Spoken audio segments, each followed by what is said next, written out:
राधे राधे दोस्तों। रुद्र संहिता में दारुक दंपत्ति की आगे की कथा है। अब राक्षस लोग पृथ्वी पर न रहकर जल में ही निर्भय होकर रहने लगे।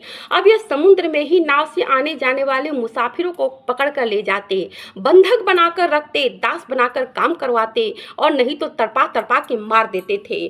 कुछ समय के पश्चात समुद्र की एक नाव मुसाफिरों से भरा कहीं जा रहा था। उन मुसाफिरों में ही सुप्री नाम के एक वैश्य भी व्यापार के सिलसिले में नाव पर बैठ के कहीं जा रहे थे।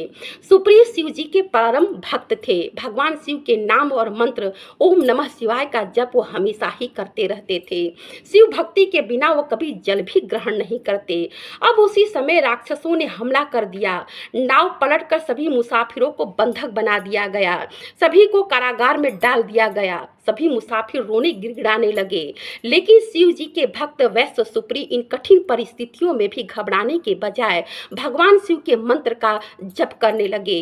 बार बार ओम नमः शिवाय का जप करने के कारण भगवान रुद्र प्रकट हो गए। बोले, भक्त तुमने मुझे याद किया है, मैं तुम्हारे लिए क्या कर करूं। शिव भक्त सुप्री वैश्य हाथ जोड़कर कहते हैं कि हे प्रभु, इन राक्षसों ने सभी निर्दोष मुसाफिरों को पकड़ के रखा है, इनको बचा लीजिए। भगवान शिव ने बिना देर किए ही सभी राक्षसों को समुद्र की गहराई में जाकर मार देते हैं। कुछ तो डर कर पाताल लोक भाग गए। अब शिव जी वरदान में मिले दारुक दंपति से उस वन का अधिकार छीन लेते हैं। कहते हैं शिव जी कि इस वन पर चराचर प्राणी रहेंगे।